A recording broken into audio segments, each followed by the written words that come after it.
যারা চুক্তিপত্র কইরা ওই টাকা পয়সা নেয়, আগে অ্যাডভান্স লইয়া ওয়াজ করে, আল্লাহ পাক তাদের ব্যাপারে কোরআনে কি বলেন শুনেন, ইত্তাবিউ মান লা ইয়াসালুকুম আজরাও ওয়া হুম মুহতাদুন।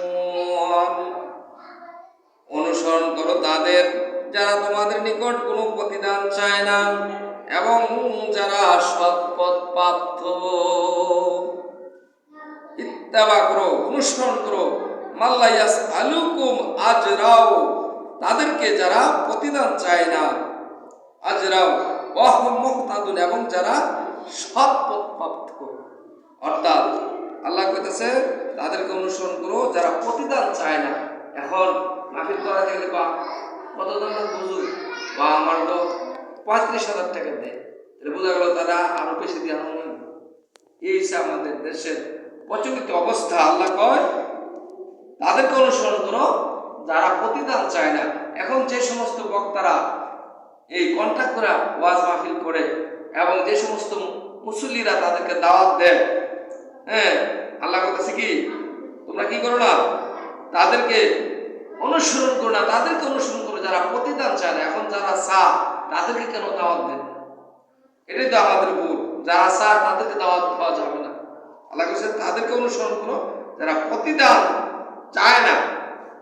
ইত্তাবাউ আল্লাহ ইয়াসআলুকুম আজরা ওয়া হুম মুহতাদুন, তাদেরকে অনুসরণ করো যারা প্রতিদান চায় না, বিনিময় কামনা করে না, এবং যারা সৎপথ, যারা চুক্তি, সূরা ইয়াসিনের 21 নম্বর আয়াত, যারা চুক্তিপত্র করে টাকা পয়সা নিয়ে প্রচার প্রসার করে ওয়াজ মাহফিল করে এদের দ্বারা হক কথা বলে না, এরা সত্য কথা বলে না, এবং যারা চুক্তিপত্র কইরা টাকা পয়সা নিয়ে এই ওয়াজ মাহফিল করবে, এই টাকাটা দিয়ে সে যা খাইলো সে যেন জ্বলন্ত আগুন ঢুকাইল, এবং আল্লাহ পাক তাদের প্রতি হাসর দিন রাগান্বিত থাকবেন, গোসা হয়ে থাকবেন।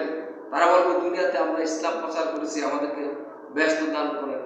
আল্লাহ পাক বলবে তোমরা তো আগেই তার প্রতিদান নিয়ে নিয়েছো, এখন আমার কাছে কিছু নেই। কারণ ফেরেশতারা তাদেরকে জাহান্নামে নিয়ে যাবে, তাদের আবাসস্থল হবে উলাইকা আসহাবুন নার, এদের আবাসস্থল হবে জাহান্নাম। সূরা বাকারার মধ্যে আছে। কারণ এরা মানুষকে সৎ পথের দিকে আহ্বান করবে না, এরা মানুষকে বিভ্রান্ত করবে, এরা হক কথা বলবে না, পথভ্রষ্ট হয়ে যাবে। এই জন্য যারা চুক্তিপত্র করে যারা ওয়াজ মাহফিল করান, আপনারাও হেদায়েত হবেন। যারা চুক্তিপত্র করে টাকা নিয়ে ওয়াজ করে, এই সমস্ত বক্তারা বিশ্বাসের জন্য আল্লাহ পাক হেদায়েত দান করে, তাদেরকে অনুসরণ করবেন না, ওই ধরনের আলেমদেরকে, ওই ধরনের পীরদেরকে অনুসরণ করবেন না। কারণ আল্লাহ বলছে তাদেরকে অনুসরণ করো যারা প্রতিদান কামনা করে না এবং যারা সৎপথ প্রাপ্ত। কারণ এরা তো সৎপথ প্রাপ্ত না, সঠিক কথা বলতে পারে না। আল্লাহ পাক বুঝার তৌফিক দান করুন, আমিন।